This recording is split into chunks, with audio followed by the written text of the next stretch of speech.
All right. Welcome.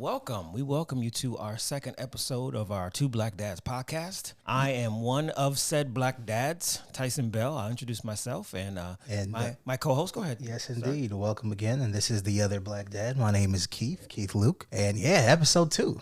Episode 2, can you believe it? My goodness. Wow. We are excited because today we have a special guest. He is a friend of the both of us here, and we would like him to introduce himself. Well, hello there. My name is Sean Maycock. I am also a black dad, which is, I guess, how I ended up on this podcast. But I've gotten to know both Keath and Tyson over the years, just at church, just through mutual interests. So I'm honored to be here. Thank you, gentlemen, for the opportunity. Keath, can you tell our listeners again what our podcast is all about? What was our thinking when we wanted to do this? Yeah, absolutely. So the impetus behind this podcast was really to discuss what it means to be a black father, to be a black dad. We live in a very complex world where oftentimes, being a man, being a father, especially being a black father, being a black dad is, there are a lot of misconceptions, a lot of, sometimes we're maligned in the public mind or in media. And I think we're here to, kind of dispel some of those myths and just to, learn more about fatherhood and to share our stories about who we are. And Sean, we like to have different dads that have different age range of children. So we'll get more into that in a little bit later, but we're going to start out. I always want to start with deep questions. I always like to start out deep. Sounds good. My first question to you is, how was your relationship or is your relationship with your father? That's a good question. We are not close. My parents got divorced in 1981, so I guess I was probably about 7, 8 years old at that time. And he was not active in our life after that. I maybe saw him twice in the next 10 years. I've seen him probably more often as an adult than when I was a child. So we did not and do not have a close relationship. I think the last time I saw him was in 2018. He happened to be passing through Columbus with my uncle, and I saw him for maybe about 45 minutes. So we don't have a close relationship. I'm okay with that. I'm not a person who's really kind of tore up about it. I had a lot of, was fortunate to have people in my life that kind of filled that role. My grandfather, I lived with my grandparents. My mom moved in with my grandparents when my parents split up. And so myself and my siblings, we lived with them. So my grandfather was around, my uncles. And as an adult, my father-in-law was a really important figure for me. But we're not close. My father is, I don't know how much you want me to say, but I feel like whatever I say it's not a state secret. It's not, not something that's not known. But he's a very, very, very strict conservative Christian, but not a lot of love, I would say. And I'm not sure why that is. I think part of it is kind of what he was raised with. And he's kind of continuing that cycle. It was not a pleasant time when we were living with him. Wasn't good. So I think that even though I don't have a relationship with my father, other than, when we do talk, it's always friendly. It's polite, and I answer any questions he has, and we'll just talk. But there's not a real connection, I would say. But I would say that my father has had a huge impact on the kind of man that I am and the kind of father that I am. I think a lot of the way I am is kind of a reaction to him. Wow. Okay. Yeah. So anyway, I hope that was good. I tend to have long, verbose answers. So yeah, and I think I had the same answer. We asked that question of ourselves last time, and mine was kind of the same. I didn't have a good relationship, but I listening to you, I'm so thankful that we had those good family members around us. Right. Mm-hmm. I think that was my thing. That I had such a good relationship with my mother and my grandmother that I didn't miss the time that my dad wasn't there. We're cordial now. And it's a cool. good way to describe it. When I go home, I see him, there'll be this kind of, I don't want to say fake front because he could be listening, but we will have dinners and breakfast and stuff like that. And it seems like if you walk by us in a restaurant, you say, "Oh, what a lovely family." Little did you know we haven't seen each other in years. But it's cordial now. But But I'm thankful for the family that we had growing up. Yeah, as Tyson just shared, we did talk about, our own experience with our fathers. And I will say I can relate to some degree I was, I guess, fortunate, blessed, whatever adjective you want to use, that I did have my dad in my life, and my parents are still married. I would say our fathers were similar in the sense that my dad was very strict. That's what I was thinking. Very, very, almost stereotypical West Indian father from a certain generation, right? Or where my dad, what he said, he meant, and he meant what he said, and it was the law, and. You didn't question it. And, my father, he disciplined us. We would get spanked and never cross the line into abuse or anything. But my dad was very stern. And I remember, being a kid and not feeling very loved by my dad. And I think I shared last time, there was a period in my life where I hated my father because I didn't feel as though he loved me. Thankfully, we're in a much better place. I remember I was 13 years old. It was my birthday. My dad took me to the beach. We celebrated my birthday, and there's some backstory to all of that. My dad eventually, in addition to being a pastor, he eventually went back to school to study to become a social worker, studied counseling, and I saw a great improvement in just the way that my father, parented, because I think of his training and, the growth that took place from that.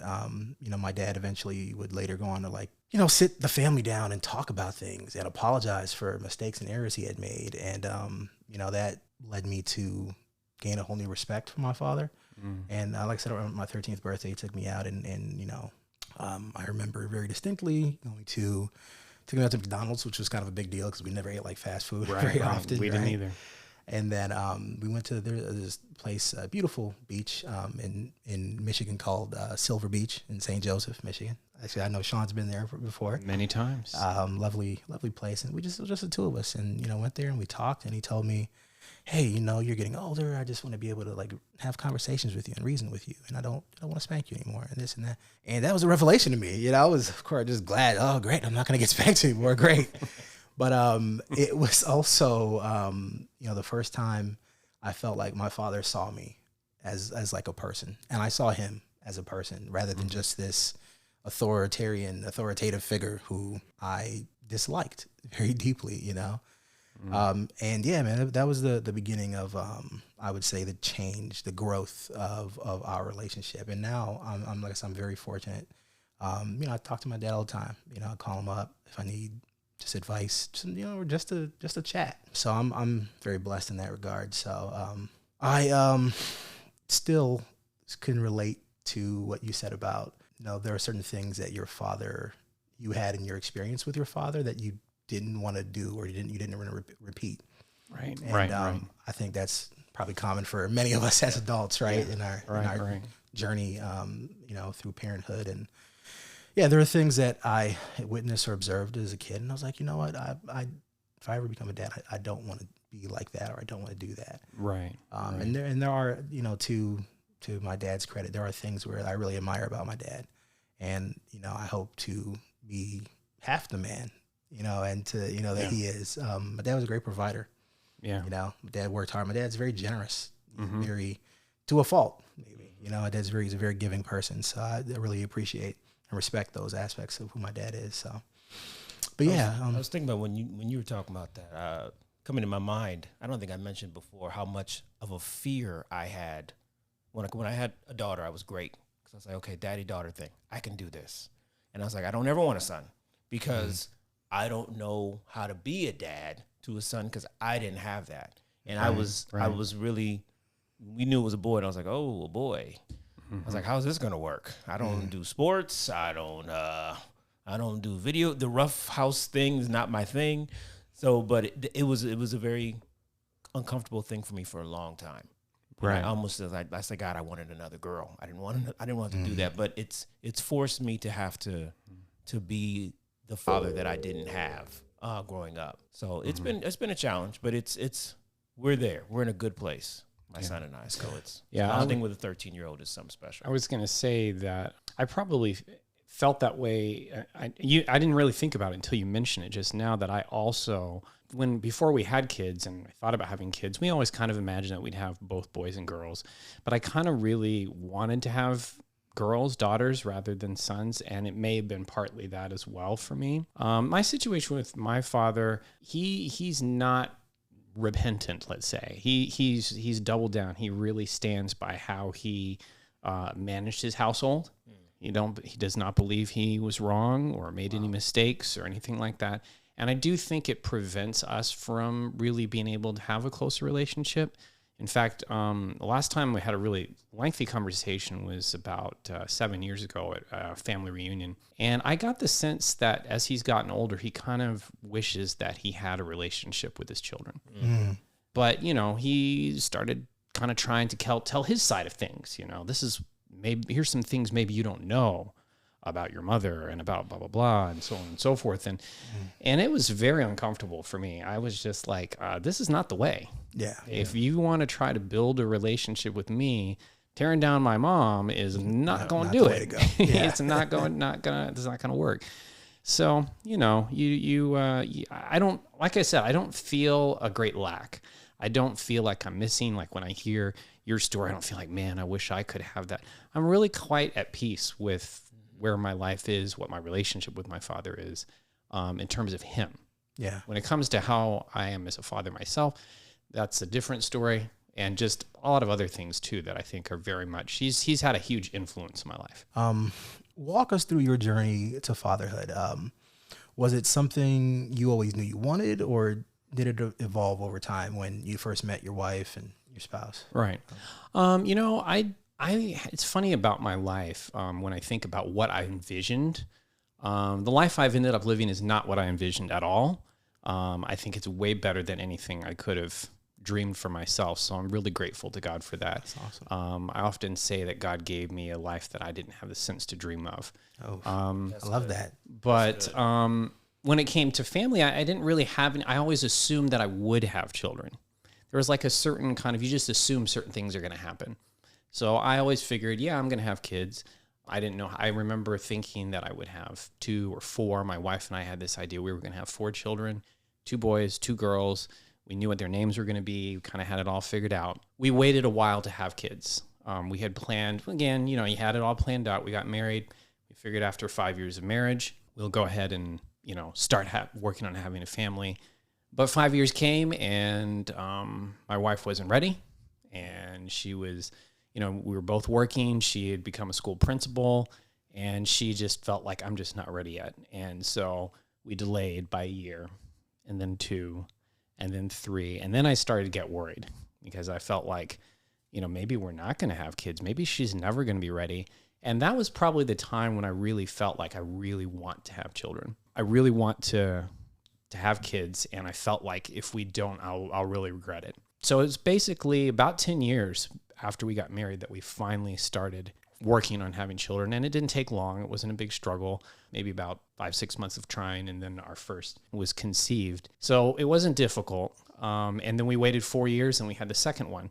So my kids are a lot younger than most of my peers, the people I graduated from high school. People I graduated high school, their kids have graduated from high school or in college. Some have even graduated from college. That difference really, you really feel it. Yeah. I have my oldest son is about to turn 16 and my second son is 11 and a half. Big difference there as far as that goes. Can you share a happy memory with your boys? I mean, there's lots. I think one of the big struggles for me as a father is to really appreciate things when they're happening. And I am aware enough that oftentimes I feel like I should be appreciating this.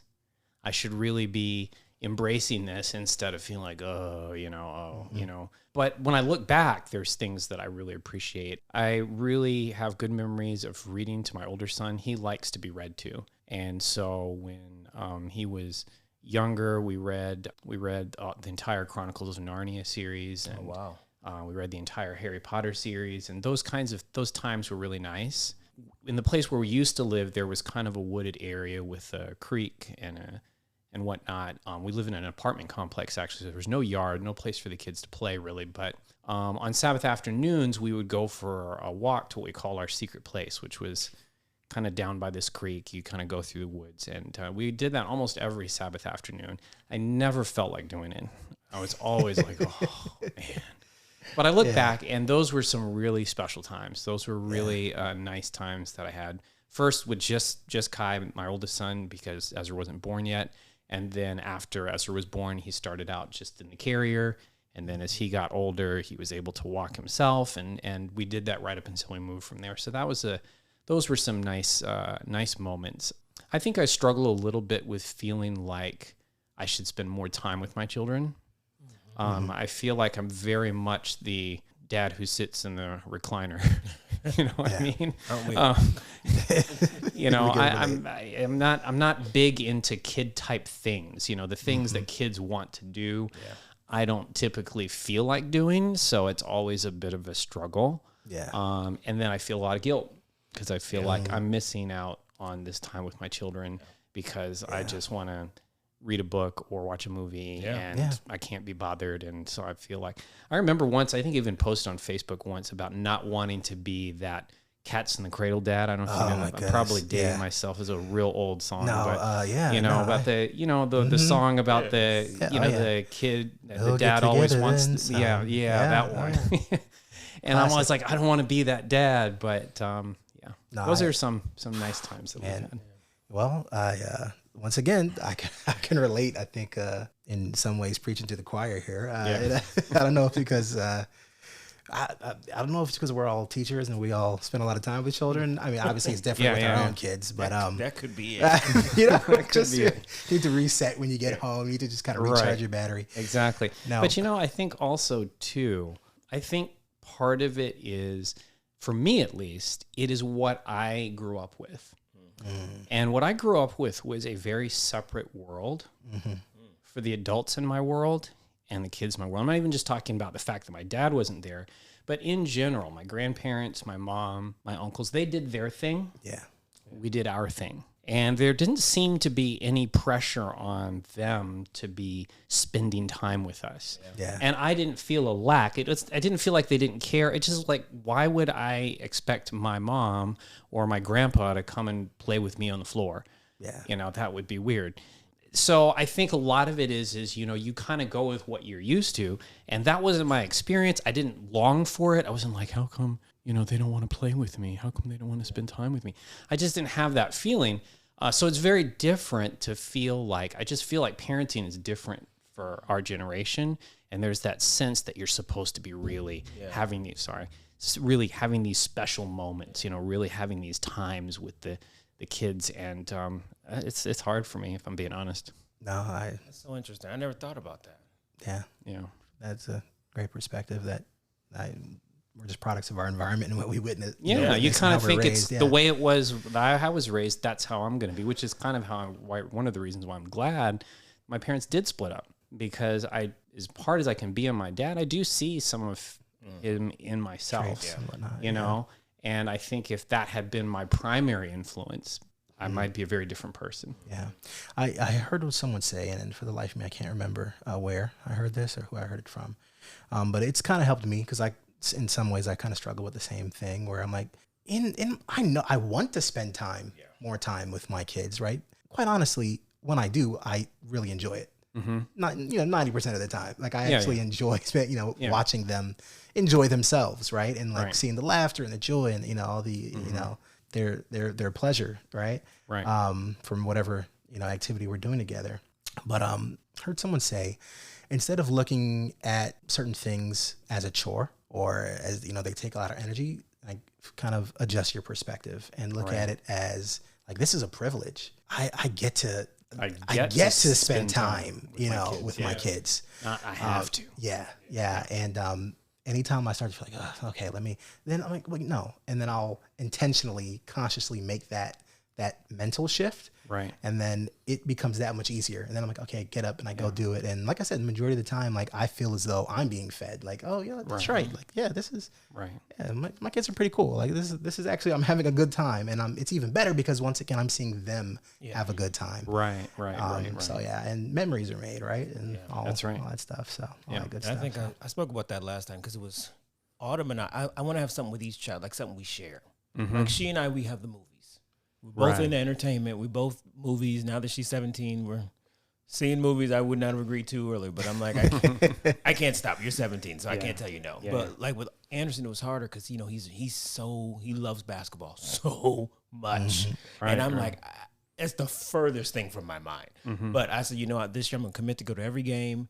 You know, I videotape the things, and you know, I'm there as support. And I said, you know, if that's our thing, that's our thing. Yeah. You know, but I'm like you said, Keith, we have to get to spend time with our kids, and it's the same thing I got to do also with our spouse. You know, that was the thing. I said, you know, we have to do more date nights. We have to. I'm trying to win in all the different areas of my life. I'm trying to be a better father, better husband, better teacher, better church leader. You know, all these different hats that we wear. I'm at the point, like this summer, I've been thinking, how can I do better in this area? What can I do in this area? And being with my children more has been one of the things I've been really trying to focus on. Yeah, so like, and you're like you said, it's hard. There's things they want to do. Like they love doing game night. I hate game night. I absolutely hate game night. And I'm the only one in the house that hates playing games. But I was like, okay, fine, I'll do it. And then it goes on way too long, and I'm just like, oh, daddy's tired. But yeah, it does make a difference when it's something that you really enjoy, because I always look forward to reading to Kai. I always look forward to it. I really enjoyed it myself. I'm a reader. I like to read, and you know, I had fun with it, and I always do all the different voices and all the different accents and things like that, and it was just fun. So you know, when it's something I enjoy, it's a lot easier, but when it's something like I don't know, this is not my favorite thing, it becomes a little bit more difficult, you know. Okay, that's awesome.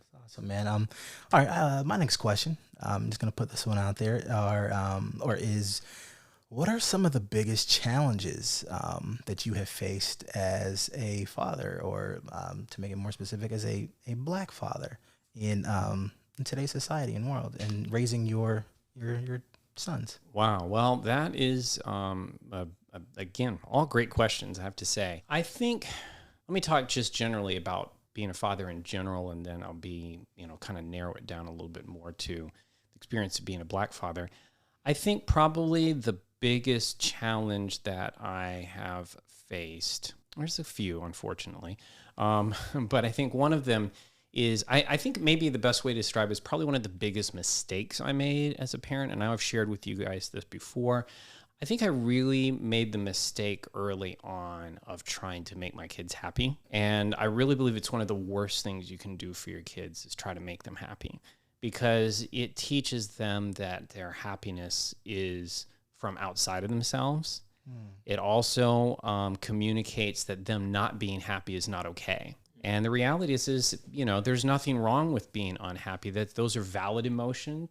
And it's not necessarily my job as a parent to try to make those emotions go away. And then, of course, you know, when you're always trying to give kids what they want so that they'll be happy, then they actually become less happy. You know, they become less content, less satisfied.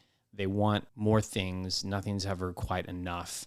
And that's one thing that I wish that I had maybe done a little bit differently as far as that goes. I think that's probably one of the big challenges. I think maybe the other thing that I worry about a bit, and I think as a parent, you really do worry a lot. You worry that you're messing up. That's the biggest thing. You're always worried, I'm really screwing up these kids. Yeah. And one thing that's kind of surprising for me is I find that I'm not as emotional as I maybe thought that I would be. I didn't come from a big huggy family. Yeah. And I really thought that I would change that. And I think that I thought I was when they were really little. But somewhere along the lines, you know, when they're really little, you're always holding them and you're hugging them and whatever else. And you just kind of think that's going to continue. And then somewhere along the line, that just kind of faded away. And now I feel like it's kind of awkward if I give my boys a hug or whatever else. You know, I just feel like there are some advantages to it too, though, because I do think there's a steadiness about me because I do have a little bit of remove. I find, especially with my oldest son, he really tends to open up to me. And I'm not really sure why, because I find that I am not necessarily the most empathetic and just full of warmth. But I don't know. He really seems drawn to sharing things. There's things that he'll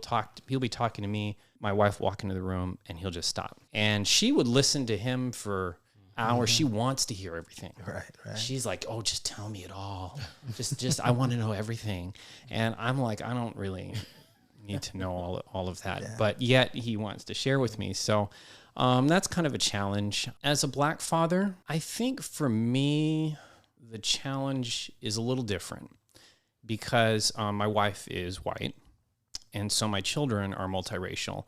And it's been interesting to see them kind of figure out their identity. And I don't think it's been easy for them. Both of them have been in a predominantly black school. Our church is a predominantly black church. So they've basically been raised in black spaces. And I think they're comfortable with that. And I think they kind of identify with that. But at the same time, I do think for them, there's a struggle that I didn't even really experience so much, even though I also come from a multiracial family, of where do I fit in? Where do I belong? Where do people think that I belong? Right? And I remember when my wife and I were first getting ready to get married, we had a pastor, a white man that we really liked and really respected, older gentleman. And we told him that we were planning to get married, and he didn't approve. Wow. Because she was white and I was black. And one of the things he said, well, kind of wrapping up this conversation, was devastating for us. This is a guy that we had just really had on a pedestal, and he had just fallen way off, But he ended up saying, well, I suppose it's fine as long as you don't have kids. Wow. And I thought that was just the most awful thing to say. And I still feel it's a pretty awful thing to say. But I will say this. He wasn't entirely wrong, because that is a challenge that my children, I mean, we live in a culture where you have to check a box. Mm-hmm. You have to belong in one tribe or the other. You have to. And when you don't know where you fit in, or people don't know where to put you, it makes it more difficult, I guess the only other thing I would say, which I don't think really affects me, but I'm just going to kind of pontificate for a minute here. I think one of the frustrations for me when it comes to Black fatherhood is these stereotypes that I just do not see borne out in the people that I know. I look at you, I look at Tyson, I could name probably a dozen other Black fathers that are still married to the same woman, that they have all of their children with, that they've stayed faithful, they're involved in their children's life. And I feel like the stereotype of the uninvolved or disconnected dad, or father who's, not there. I'm not saying that there's no truth. I mean, with every stereotype, there's an element of truth. But I think that's also a function of a lot of bigger societal issues that lead to some of those things. Yeah. But I don't think it really defines Black fatherhood. I think that there are many Black men who are not just involved with their kids, but who are stable, who are one woman, one set of kids type of people. And I just feel like we need those stories out there too, because otherwise we just become kind of this caricature. Yeah. And I think you hit the nail on the head. I think that's one of the reasons why we wanted to do this podcast, to show the rich diversity and the tapestry that is Black fatherhood. Being a teacher in, the public school system, teaching high school, I have had the privilege and unique opportunity to be around young people who come from, diverse walks of life. And I've seen and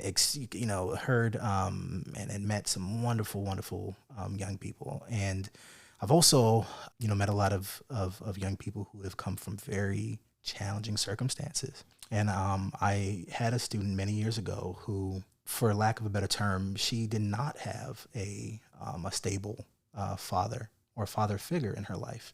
And she had experienced, a lot of heartbreak with her dad, broken promises, and, some of those things that may, fit into that stereotypes that you were just discussing. And she was having a conversation with some of her friends in the classroom one time. I had finished teaching the lesson. I was just giving them time to work. And, as you do, as you're sitting at your desk and, I think I was marking papers or something, just giving some feedback. And the kids are talking as they're working. They got into the conversation of, their dads and Black men. And I remember this one young lady, she went on this diatribe about how much she just detested Black men, particularly her father. And then, I'm just listening, right? I'm trying not to interject myself into the conversation. But then she was really just going in, and I just couldn't help it.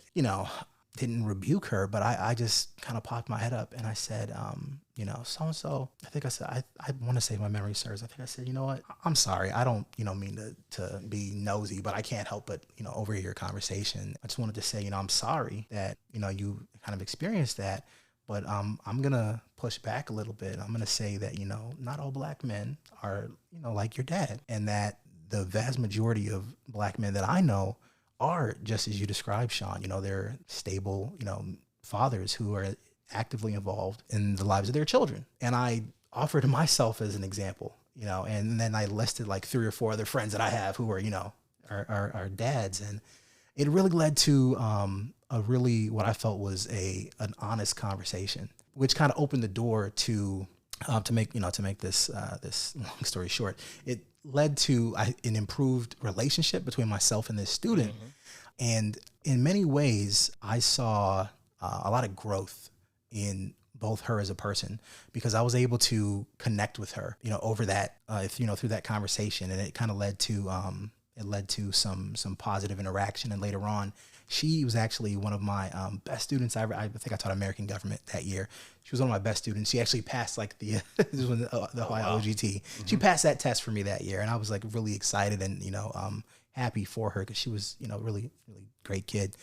That little, that conversation was just kind of like a microcosm of some of the more negative attitudes that some of, many of our young black, and she was a young black girl, many of our youth have about black men and black fathers in general because of some of their lived experience. So I think this podcast is an opportunity to kind of dispel those rumors. Break those walls and say, hey, we're not stereotypes, right? Mm-hmm. We're not this monolithic group who, are deadbeat dads or anything. Yeah. So. Right. And I think too, one of the things to understand is that whatever truth there might be in that stereotype is not somehow inherent. This kind of black pathology, I think, that sometimes we buy into, that it's somehow the fact that they're black that is at the root of this. Is just going to happen because that's how black people are. These are the kinds of really pernicious, toxic stereotypes that are just our culture is steeped in.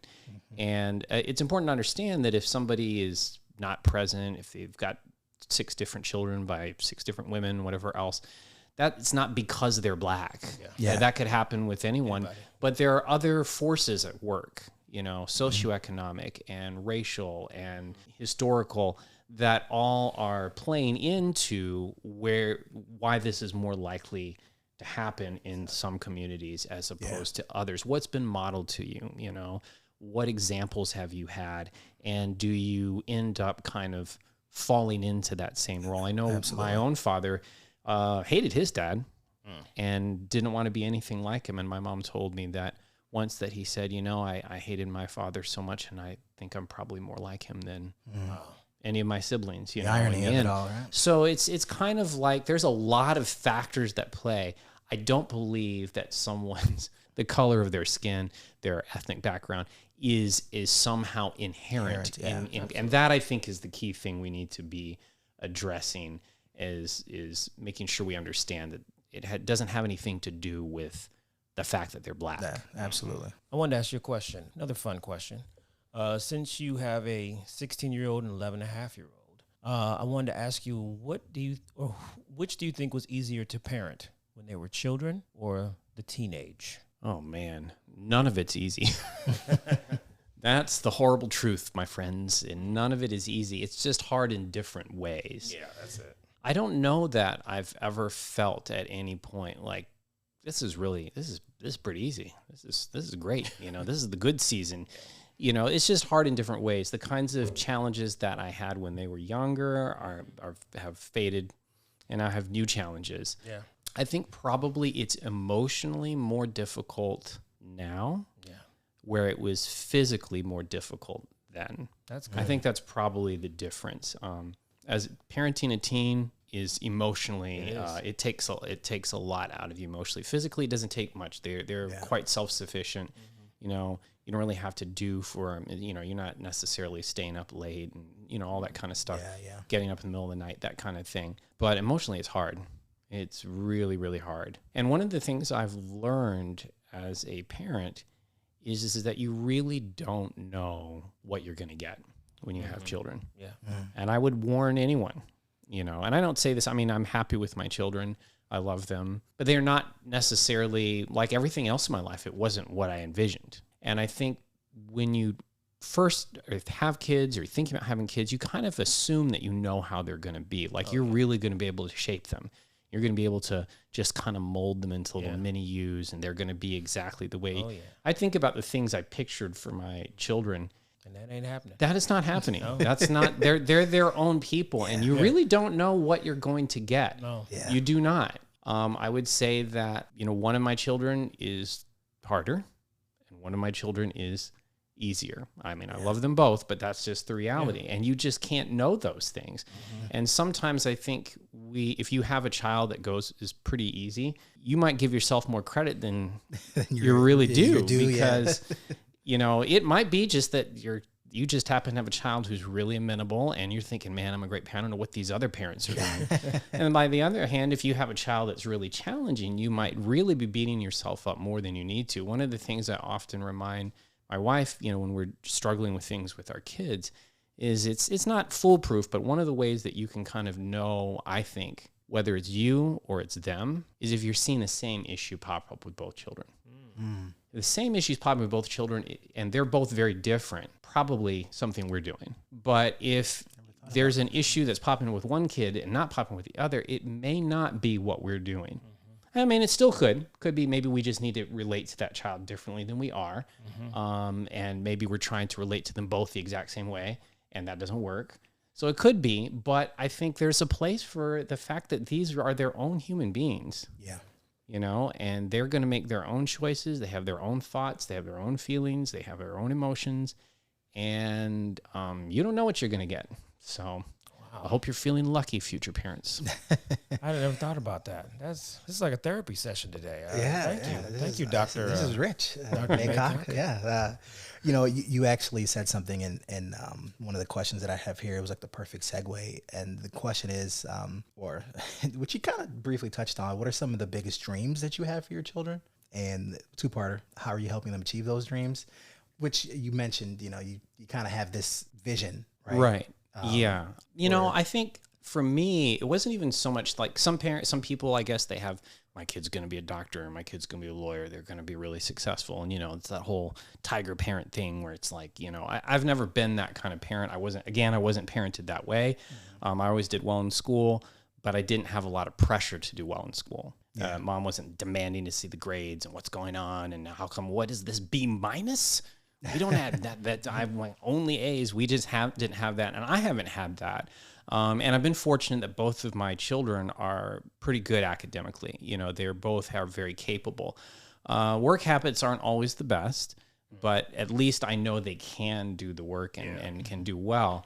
So when it comes to dreams for my kids, it's not so much that what I want them to do in their life or certain kind of life I want them to live. I want them to be at peace in their life.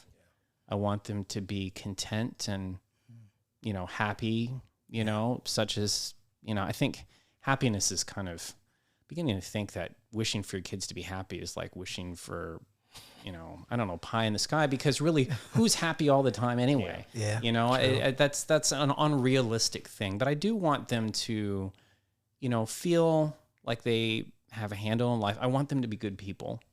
I want them to treat other people well. I think that's probably the biggest thing that I dream for my kids, which is not really a dream. It's kind of like, please be a person that is kind and considerate and thoughtful and tries to make the world a better place. Spiritually, I want my kids to know Jesus. I want them to have a relationship with Jesus. But I think, I'm not sure quite how to put this, and I don't want to diminish the importance of the spiritual aspect.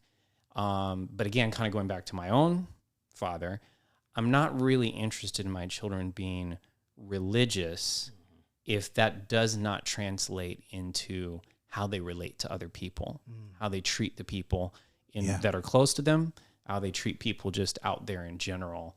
I think that is really it. My grandfather once told his son, and my uncle shared this with us. Grandfather's passed away now, 20 years. But, this was when my uncle was young and kind of coming up. My grandfather said, I wanted to tell you something. And so my uncle's like, wow, this is it. He's moment. going to drop the pearl of wisdom on me, Right. you know? And it's like, he felt like this is the first time that he was talking to a man to man, not his father to son, man to man. He's like, wow, what is it going to be? So my grandfather was a pastor. He served the church his whole life, rose high in the ranks, conference president, the whole 9 yards. And, so my uncle's like, man, what is it going to be? And he says, I'm going to tell you what I think is the most important thing in life. This is the most important thing in life. And he's like, okay, this is it. Seat. Yeah. And he says, I think the most important thing in life is to be good to your fellow man. And my uncle was like, that's it? I mean, you're a pastor, you're a leader in the church, and that is the most important thing in life. But and I really believe that is true. So that's what it is. I think it is. And then beyond that, I want them to be able to take care of themselves. I want them to be hard workers. I think one of the things that's hard, going back to the earlier question about being a parent, is I have certain things that I really respect. And I don't see my kids doing that, I have a really hard time. So I am a worker. I'm a big worker. I respect people who work.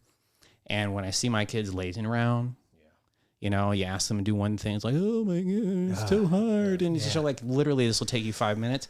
I just get really steamed about that because it's like, as well. It's just like, because that's just how I am. I really, and that's hard. So I really want my kids to be workers. Have a good work ethic. I want them to have a good work ethic. I can so relate to that. Growing up, once again, strict father, from the very young, I was doing all sorts of chores. Right. I have an older brother too, who used to sucker me into taking on some of his chores, right?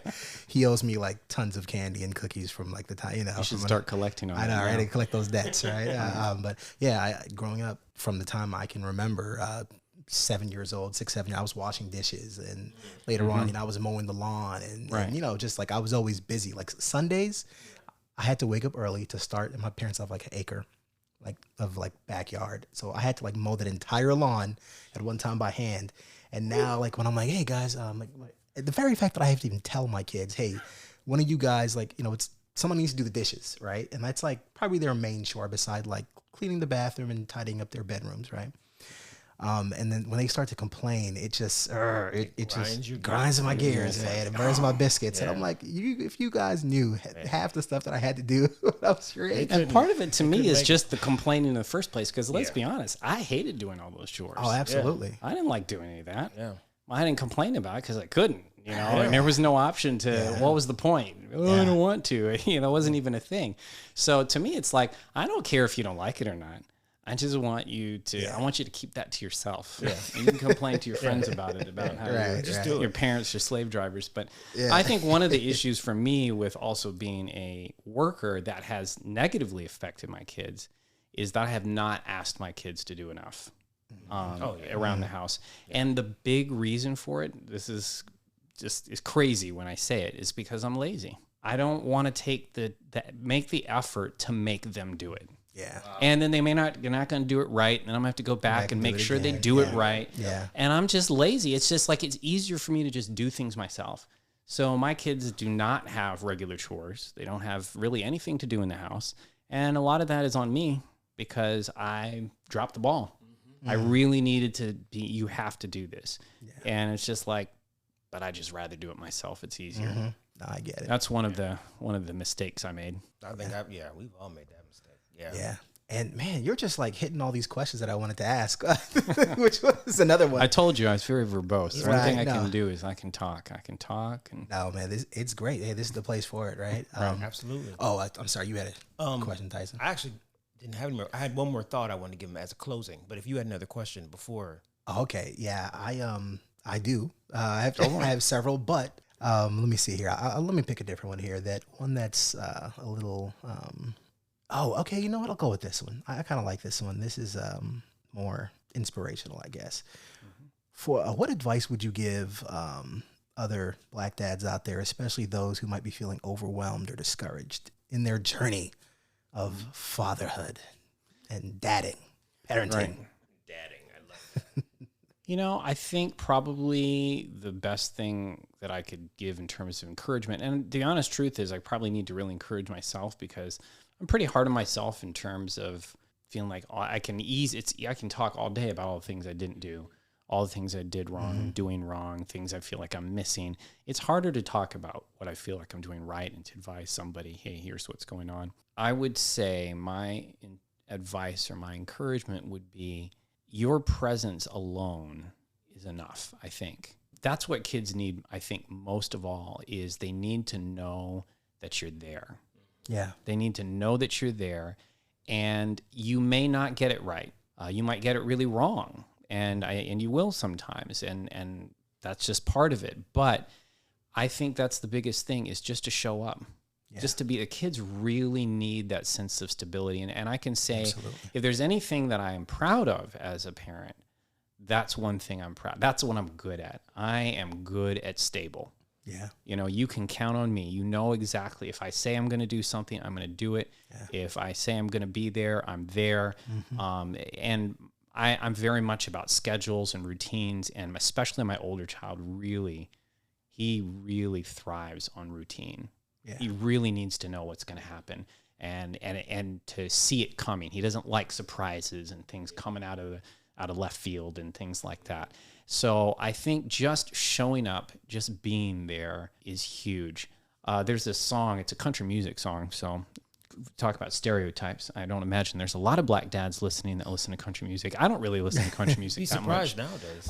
Right. But there's this song that talks about the fatherhood the situation, and it's about kind of being there. You know, yeah. It starts out with this kid when the kid's little, and he's doesn't want his dad to leave because he's scared and the monsters are going to get him. And the dad's just telling him, listen, even though I'm not here, you know, I'm always right there. I'm right. Even though you don't see me right here in the room, I'm still here for you. I'm still there, you know? Yeah. And then the next verse talks about the kid older. He's going in the military. He's going away. And he's again talking to his dad and saying, you know, I'm scared. I'm putting on this tough show as I'm a soldier, but you know, what happens when I'm over there and I can't talk to you? And the dad is saying, even though I'm not there, I'm still going to be, I'm going to be still right there. And then the last verse is the father is now reaching the end of his life. And the son is talking about, you know, again, you know, how am I going to do this life thing without you? Dad is saying, you know, even though I'm not going to be here anymore, you're still going to have me in your heart and that kind of thing. I get emotional every time I hear that song. I get all choked up. I think that's To Be a Man by Dax featuring Darius Rucker. No, that's it's not that one. I think it's I feel like it's Luke Bryan. And I'll have to look it up for you, and then you can reference it later. But it moves me every time. And like I said, I'm not a big country music fan. You know, that kind of sound is not my sound, but I picture my kids every time I hear that song, and I always get a little sand in my eye. Yeah. When I hear that. Oh man. So just be there. That's my inspirational. Your presence. Yeah. It would have been great if it was Darius Rucker, because he's a black man. He is a black man. He's a black But now I got to check out that song, because I don't know what song that is, but I'm like, let me add to my fatherhood country music. I honestly thought that was a song that you were referencing. Cool. And I've listened to a portion of that song, and it was I'm going to have to look that up. That actually was my closing question. I was going to ask him advice for fathers. Okay. It actually, how serendipitous. Yeah, how serendipitous. You know what? One last question, and then perhaps we can wrap up here. Absolutely. You know what? This is going to be a two-parter. One, what's an ultimate dad hack? A dad hack that, you know, it could be any and everything that comes to mind for you that makes your life a little easier. And we're sitting here with one of the funniest fathers that I know, Tyson Bell. He's a laugh factory. It's a riot. And I think I asked him last time. What's your best dad joke? Okay, so I'm going to give you one that I heard from my uncle, and he's passed it down to me. It's really bad, but he told a million times, cracked up every time I told it. Now I'm carrying on the tradition. It says, I used to have a watch like that. Then I got a job. That's good. That's good. That's good. Okay, all right. I appreciate that. That's from Uncle Roland right there. I think we're going to find a way to include a dad joke every time we record. You got to. I love that. You got to. That. That's our first one. I don't know if I have any dad hacks. I think if you can find food that they like to eat and that you make, that's my wheelhouse right there. I've got a couple recipes that are go-to, and that really helps a lot. Oh, that's awesome. All right. Well, Sean, we thank you. Yeah. Appreciate you coming our, on here. Our in-house audience. Right. Calm down, people. You know? Calm down. Yeah, that looks like we're going to wrap up episode 2 of Two Black Dads. And once again, we thank you all for listening. I appreciate being here. Thank you. Yeah, thanks for coming. Tune in real soon. We'll have episode 3, and we'll head on out.